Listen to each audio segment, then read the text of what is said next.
Good evening, everybody, and welcome to the newest show here in the Edge of Philly Sports family of programming networks. The post game show for the Flyers that we're going to launch this year, Clear the Ice. That's right, it's called Clear the Ice, and it's going to be hosted by yours truly.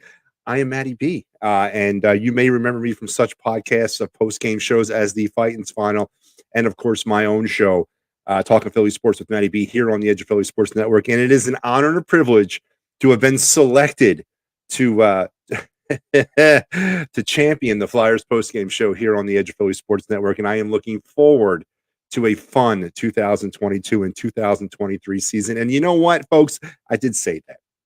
I said I'm looking forward to a fun season, and I know a lot of people, when you think about the Philadelphia Flyers, it is not the word "fun" doesn't seem to leap forward in your mind. But here tonight on our preview show, and we're going to launch a little preview show tonight. We're going to talk a little bit about what I see as the reality, okay, the reality of the Flyers this season, and we're maybe talk a little bit about what they're up against in the National Hockey League, and a little bit about what you could expect to see from this team and how it may not be as bad as a lot of people are kind of like calling for. So, you know, with anything in life, you got to temper it with a little bit of expectation management. And, I understand the feeling here. I understand the lament, the disdain, the anger towards Chuck Fletcher and the rest of the Philadelphia Flyers, Dave Scott, everything, spectacle, the whole 9 yards. I understand that. We've been sold a bill of goods that obviously we were lied to. But I'm going to get into some things about kind of why I don't think it's going to be as bad as a lot of people think. So I hope you kind of stay with me for the ride. It's going to be a little bit of a ride tonight, maybe 25 minutes to 30 minutes. And I'm going to get you guys started for the regular season. And of course, this is a post-game show, right? Obviously, there's no game tonight. The NHL kicks off things tomorrow night.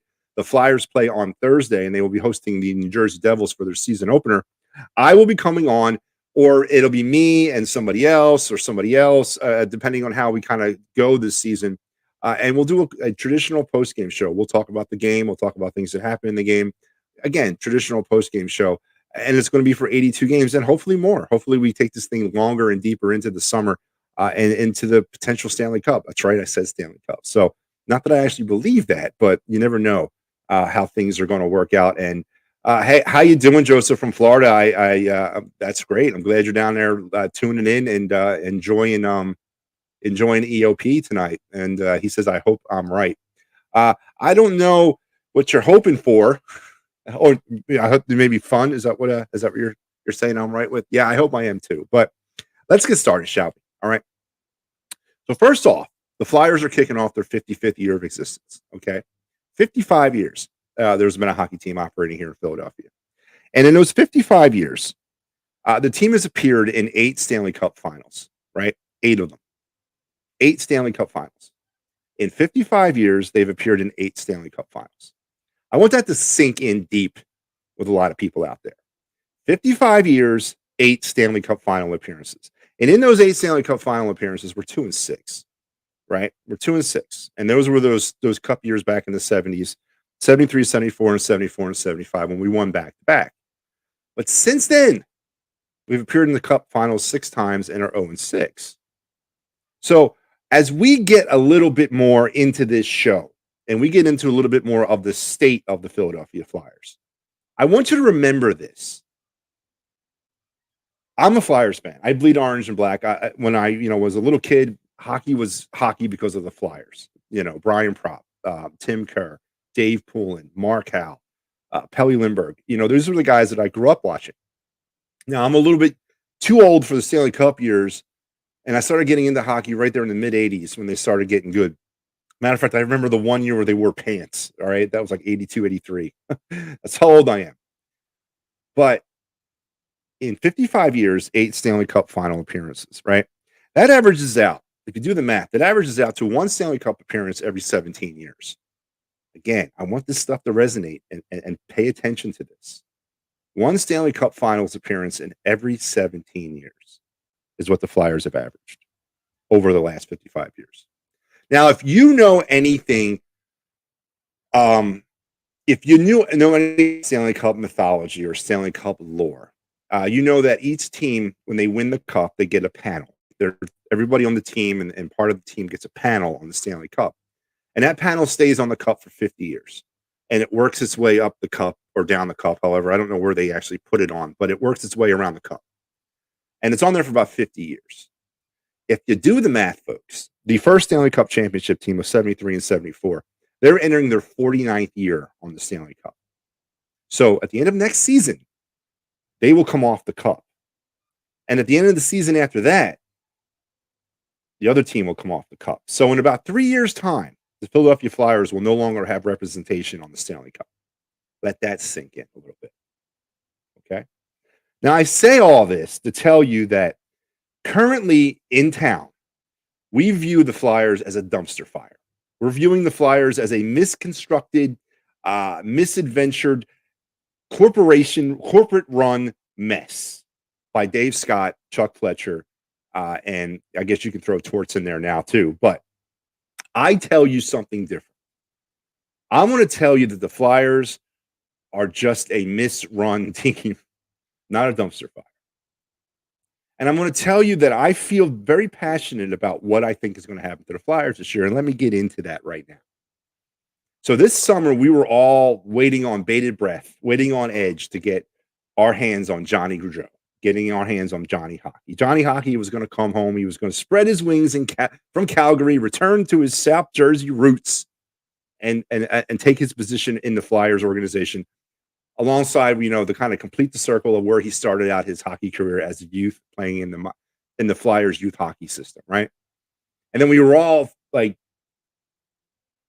felt assaulted that Chuck Fletcher didn't break the bank to get Johnny Hockey here.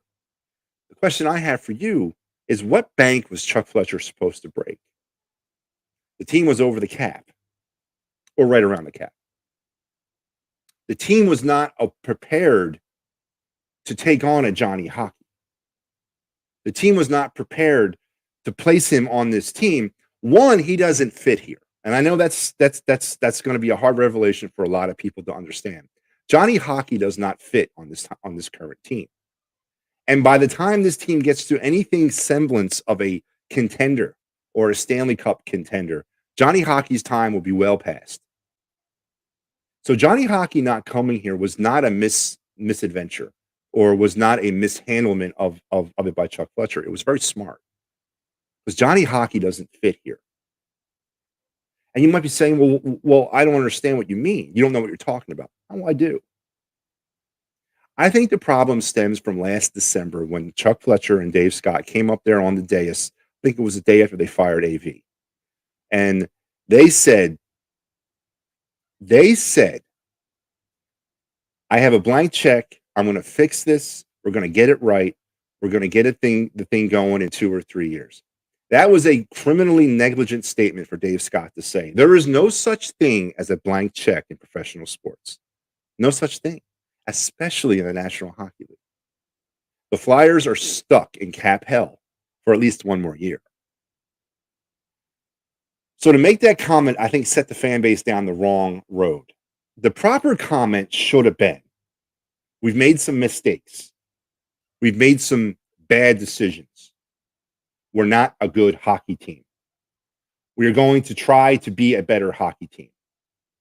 What that means or what that entails, we don't know yet. We have to evaluate. That's not the comment that fans want to hear. But in the end, that's what we got. So we got lied to be told the truth to. And it set the fan base off on a destructive path. So number 2, everyone's up in arms about why Chuck Fletcher couldn't get off of JVR. Oh, you know what? Just bring him here and we'll trade JVR for whatever. We just get rid of him. Who in the hell is taking JVR? Who? Tell me a team out there that wants an over-the-hill winger who's got a horrible contract, who gives you maybe 20 goals a season. Who is taking that? Nobody. The Flyers are stuck. So that's the situation with that. And everybody says, well, why did they say 2 or 3 years? It shouldn't be that way. That's the wrong thing. That's not correct. And it's absolutely right. It is not correct. This team is about 5 years away.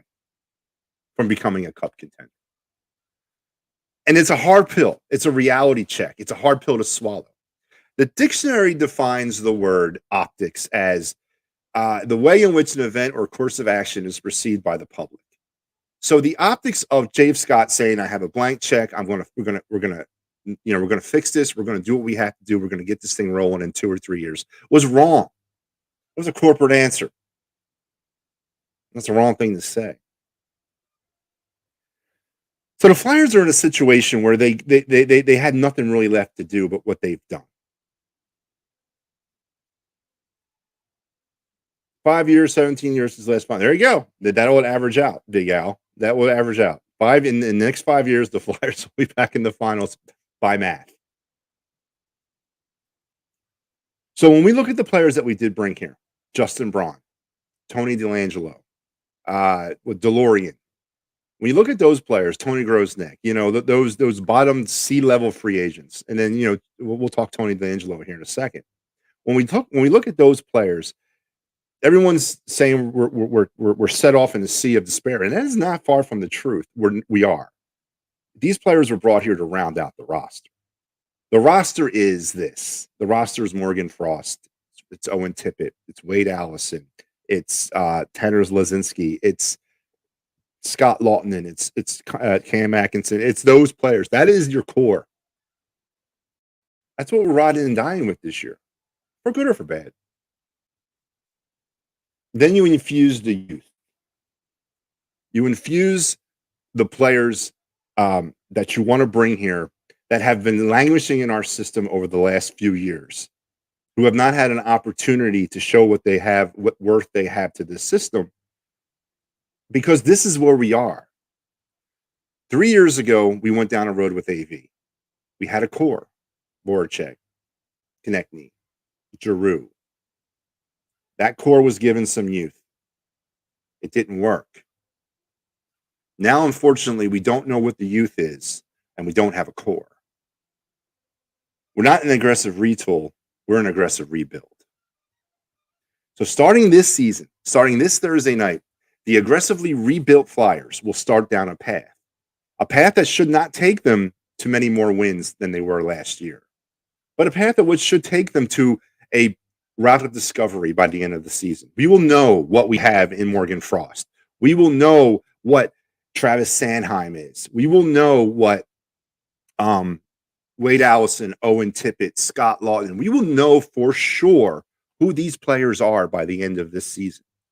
So the next summer, when the JVR money falls off, when potentially Travis Sanheim, who becomes a free agent if we don't re-sign him, his money falls off, when we have about $16 million worth of cap room to work with and potentially a first overall draft pick, we will know who this team is so that we can correctly pursue an aggressive rebuild.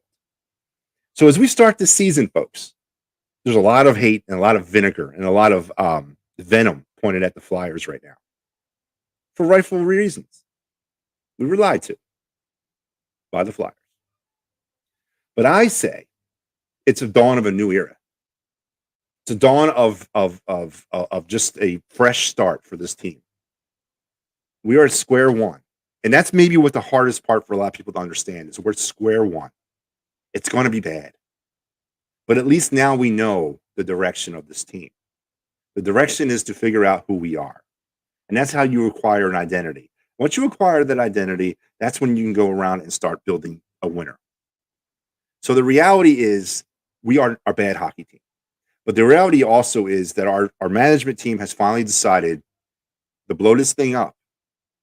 And they're blowing it up. The lack of a big free agent. Chuck Fletcher said we needed more top-end talent scoring-wise. We didn't get that. We didn't. He didn't bring anybody in like that. We got what we got. And now we can go forward this season and figure out who we are. And we have a head coach that's going to provide that identity.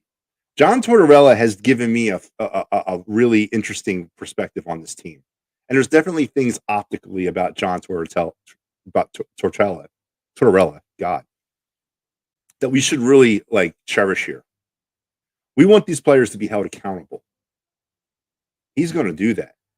When you make a statement that this team is not worthy to have a captain, That is a telling statement about the entire organization, and that should make Chuck Fletcher very, very uncomfortable.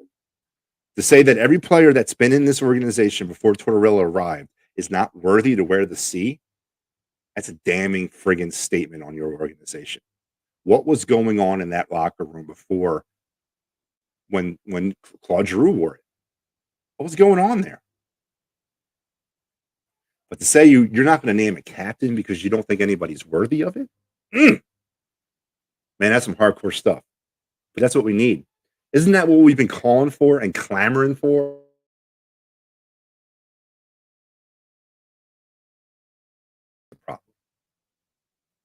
And once we do accept the truth about the Flyers, we can move forward and have fun with it, right? Because that's what it's going to be. It's going to be a fun, competitive season. Is it going to mean more wins? No. I think the Flyers are currently ranked 30th in the first season or in the first week of the power rankings in the NHL by ESPN. 30th out of 32. That's pretty generous. They're going to lose a lot of hockey games. But we're going to find ourselves along this way. And we're going to find ourselves along this journey. And at the end of the season, hopefully we're in a better spot. We'll have more money with the cap. And we'll know exactly what Morgan Frost is, what Wade Allison is, what Owen Tippett is, what Travis Sanheim is, what Travis Konechny is, what Joel Farabee is. We'll know all that. Now let's talk about some of the issues with the Flyers heading into this season. Obviously, with the injury front, Ryan Ellis. So, folks, Tony DeLangelo is here because Ryan Ellis will never play another hockey game in the National Hockey League ever again. That's the only reason why Tony DeLangelo is here. And then if you believe anything else, you're wrong. It's Chuck Fletcher trying to pivot off of the Ryan Ellis thing by bringing in a top-tier defenseman, which he is, to try to replace the production that Ryan Ellis would have given. Ryan Ellis's career is over, and I'd be very surprised to see him play another hockey game. Joel Farabee, who hurt himself back in the summer, is actually on pace now to potentially be ready, maybe not for opening night, but within the first week or two of the season versus his Thanksgiving projected return that was initially given. So good for Joel Farabee. We're going to need him. Bobby Brink, another young player who probably will not be back till about Christmas and then probably go right down to Lehigh Valley where he belongs. Again, kind of fighting his way back. And then Sean Couturier, obviously avoiding the surgery and potentially could be back by Christmas himself or January at the very latest. So we are dinged up going into the season. And tonight, sometime, I think in the next hour or so, the NHL needs to have everybody's final rosters. And then we can sit down and debate whether or not the line combinations will be right. Who's our number one line center? I mean, obviously, it's Kevin Hayes. Who's the number one line to start the season? And then also the defensive pairings as we move forward. I think it's very interesting with the Cam York thing a couple of days ago when the Flyers sent Cam York down to Lehigh Valley, clamoring about what are we doing here? Why are we sending this kid down? We're sending him down because he's not ready for the NHL. We want to be held accountable, right? We're holding Cam York accountable to be ready for the NHL. So he'll start the season down in Lehigh Valley. Nick Seeler obviously is not the applicable person that you want as your third defensive pairing, but he is going to be the one that's going to be paired up with Justin Braun to start the season. Now, does that speak volumes of the depth issue with this team's defense when you go from a Cam York to a friggin' Nick Seeler? I don't know, and we're going to obviously see how this stuff all plays out. But I am very excited about what John Tortorella is bringing to this team. He's bringing that sense of accountability. Now, is it going to get worse before it gets better? Absolutely. Is there going to be revolt inside that locker room? Potentially. What did he say the other day? Today's players have the attention span of an amoeba. I mean, that's old school hockey right there, man. That's my generation of hockey. And I love it. So Chuck Fletcher is doing something. He's trying. He's got the right coach now. He tried a certain way when he first got here. He tried with the core of players that we had. It did not work. And now you have no other choice with the cap hell that the team was in, with the fact that our players had not been properly developed or improperly drafted, and we can go back to Ron Hextall for that all you want. Are these the right players that we have in the system? I don't know. We're going to find out. But the fact that we're talking about finding out what these players are in 2022, and Ron Hextall left in 2019, that's a damning testament on the organization too. But obviously Fletcher was going one way with this team, and then it didn't work. So now we're going to pivot, and unfortunately, We're pivoting into the unknown. And it shouldn't be like that. I agree with you. We should know who we have in the minors. We should know who's in Reading. We should know who's in Lehigh Valley. We should know that. But we don't. And we're going to find out. And more specifically, we're going to find out who's ready to be here in Philadelphia. So it's going to be a bumpy ride, folks, but it's going to be a fun ride. And I am looking forward to coming at you over the next 82 nights to present to you in the best coverage of Philadelphia Flyer postgame. And Edge of Philly Sports says, MattyB, keeping Flyers love alive. I am Al, and EOP, sorry, I don't know if this is Al, this is EOP. I am keeping it alive because I love the Flyers. Since Mr. Schneider has left, it hasn't been the same. It hasn't, Joseph. I agree. The corporate optic of this team is horrible. The fact that Gritty is our number one attraction and not the product on the ice is horrible. But is that the corporation's fault, or is that the management team's fault? Is that Chuck Fletcher's fault? Is that Chuck Fletcher for saying, I'm going one way, and then I'm totally wrong, so now I'm going to pivot back the other way? Is that Dave Hextall's fault? Is that Ron Hextall's fault? I say it is. I say it's more the team than the corporation. Right? I agree, though. But once again, the Flyers have had 8 Stanley Cup Finals appearances in their history. 8 of them. And they've been around for 55 years. Ed Schneider was in charge of most of those years. So what are you telling me is not the same? Our lack of appearances in the finals? Because I'm telling you it's par for the course. Or is it the optics of what the Flyers stand for today? That is what's not the same. It's the optics. We stood for a homegrown product run by a man who was passionate about hockey, passionate about the city of Philadelphia, and passionate about hockey in the city of Philadelphia, to a faceless corporation with a CEO in Dave Scott that knows nothing about hockey. That's the optics of it. But the product is kind of the same. Sort of. Since Mr. Snyder has left, it hasn't been the same. Okay. So by my math, you means the Flyers will be back in the finals in 5 years. I hope so. Kind of went over that. Let's go Flyers, fire Chuck. I agree.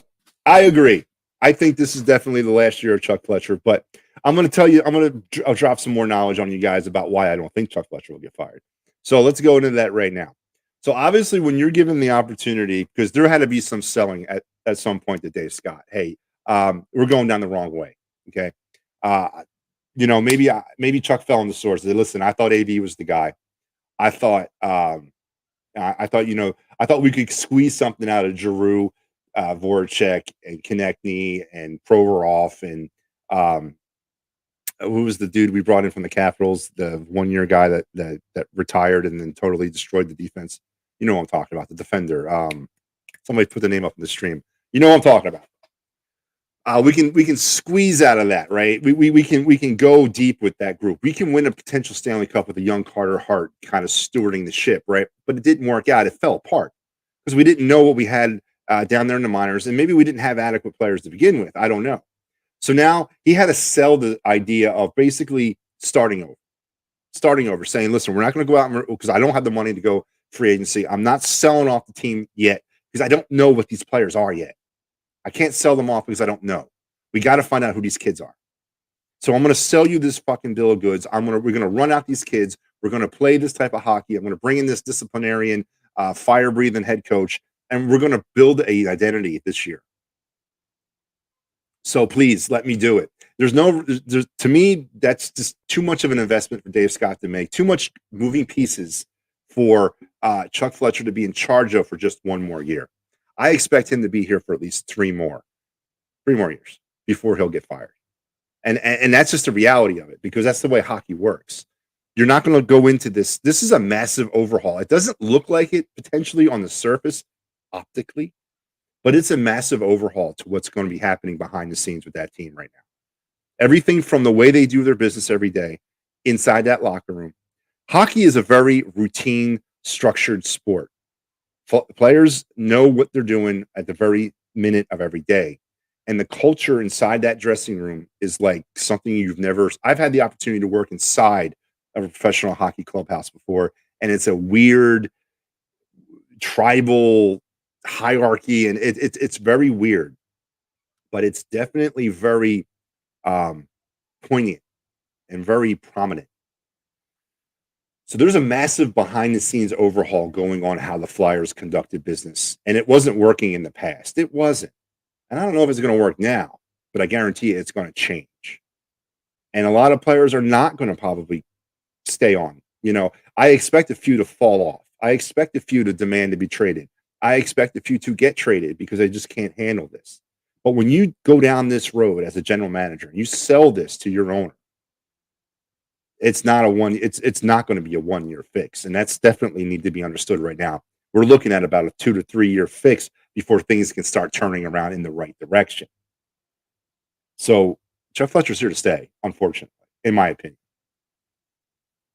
14.6% in the finals. Is that match right? 14.6% in the finals. What is that? Their chances that they might get into the finals? I don't know. What's going on, MattyB? Dave, how you doing? Joe Sullivan. Hey, let's hope they get a new direction and some hope. It's coming, Joe. It's coming. It ain't here, and it won't be here probably till next year, or starting next year, but it's coming. And now let's talk about that. Let's talk about a young man by the name of Connor Bednar. Connor Bednar is the next greatest thing, allegedly, coming out of Canada. He is a young winger who is going to be the consensus #1 overall pick in next year's draft. And he is billed to be the next generational thing. Now, whether or not that works out or not, I don't know. And whether or not the Flyers have a legit shot at this kid, I don't know either. Because we all know the NHL does it a little differently. It's not based on bad records. It's, you have a bad record, and then you get into a lottery system, and then you have the potential of getting a high draft pick based on how many losses you had. Very mathematical, and then a ping pong ball. So the Flyers have a shot at him, but they don't necessarily have the consensus shot at him. There's some worse teams than the Flyers this year going into the league. Some worse teams out there. 2 of them, at least, that I can think of right off my hand. Arizona and Chicago. So the Flyers are going to be in a battle all season with them two to potentially get that pick. And even if the Flyers are, somehow end up with the worst record in the league, the Flyers in their 55-year history have only gotten the #1 overall pick once in their entire history. And that was back in 75. And that was Mel Bridgman, who had his best days actually as a Devil. So the fact that the Flyers are in line for the #1 overall pick, which is true, they are. They could be. The fact that they will get it, I don't know, man. It hasn't worked out really. Now, granted, the Flyers have been typically a competitive team, never really needed that first overall pick, never was really in play for that first overall pick. But when they were, they never got it. So the odds of that happening just don't give you much hope either. But Connor Bednar is the sweepstakes. It's the golden ticket. He's the pot of gold, the rainbow, so to speak, for every team next year. And I'm telling you, if the Flyers finish that out, because they have an opportunity, they do. Their draft positions are actually not that bad. A lot of people have been shoo-shooing Fletcher about the way he's drafted or the draft picks that he's given up. Their draft positioning over the next 3 years is not that bad. It's not. Now, I'm not pro Chuck Fletcher. No. But I'm not as anti Chuck Fletcher as I am anti Howie Roseman. No. I don't think I could ever be that bad. But I want to see something. But I do understand the hand that Chuck is dealing with. Now, granted, some of that's to his own doing, and he needs to be held accountable to that. But he was going down a road that he thought he could squeeze something out of. It didn't work. So now he's going down this road. So Connor Bednar is the light at the end of the tunnel for the Flyers and every other bad NHL team next season. But as I mentioned, this season, is it going to be competitive? Yeah, I think it will be. I think the Flyers will be a more chippier team. I think they'll be fun to watch. Is that going to mean more wins? No, probably not. But instead of losing games 6-1, we lose 6-4. Instead of losing 4-0, we lose 4-3. Instead of losing 2-1, we tie. I mean, I don't know, but and we lose in a shootout. It's going to be a fun road, and I am excited and looking forward to going down the road with you guys. It's a great honor to have the opportunity to be in charge of something like this. with the Fightins final. I've done 164 of them and counting. Go Phils. And it's been a great privilege. And I expect and I hope and I know I'm going to have as much fun as I have had with the final that I'm going to have with Clear the Ice. So I am looking forward to being your friend over the next 6 months with the Flyers at all level. I don't care how bad it gets. I'll be there every night. Joe Scorzo, what Tort seems to be doing is holding everyone's feet to the fire from top down. If not to win tight right away, to create a culture of accountability and hard work at all levels, the culture has to change in the organization. Joe, and I could not have basically said it better myself. And that's exactly what's happening. And unfortunately, though, that's not going to be evident on the ice in wins and losses. It's not. Not right now. Because we don't have good talent here.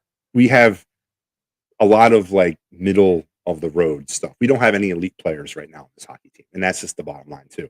And I'm a big firm believer that in hockey, you need a super duo. We don't have that. We don't have any pieces of that. We have above average to average good hockey players. So, but we got to start somewhere. And this is the year that we're going to start. And I know it doesn't sit well with a lot of people. And I know it doesn't, because the optics of what we're told to us last year was, I got a blank check. It's an aggressive retool. It's going to be fixed in 2 years. There is no blank check statement. That doesn't exist in professional sports. And I'm sure Chuck Fletcher said something to Dave Scott right after he said it. You set me up for friggin' failure, man. Now I'm going to be the villain here. There is no blank check, especially in hockey. Now we're just getting silly. There are going to be some major growing pains right now. There will be, but it's going to be fun, man, because it's hockey. And we're going to have the opportunity to talk about players like Connor McDavid, Draisaitl, Patrick Kane, Johnny Hockey as he comes here with the Blue Jackets. We're going to have fun talking about this stuff. We're going to enjoy it. We're going to make the best. We're going to take the lemons and we're going to make ourselves some really good lemonade. All right. And I'm hoping that for the next 6 months, we have a great ride together, and I'm looking forward to it. Don't forget, our first episode will be immediately following the Flyers Devil game on Thursday night. Is that? Yeah, it's an off night. Yeah, it's an off night. I don't have to final that night. So immediately following the Flyers and Devils, I will be coming here with our first episode of Clear the Ice, and I'm looking forward to spending the next 6 months with you.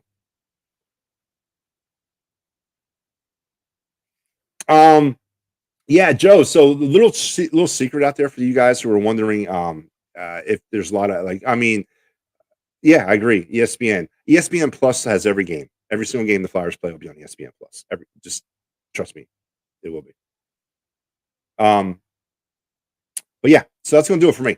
Wanted to come on and give you kind of a quick, fast, fury preview of what I think the Flyers are. They're a competitive team learning about themselves and learning about who they will be in the future. The future is today, and it starts this season. Now, the fact is, optically, we weren't ready for that. We were sold a bill of goods. But the reality is, we're a hockey team that's got to start over. And it starts Thursday night against the Devils, and it'll end when one day we hoist the Stanley Cup again.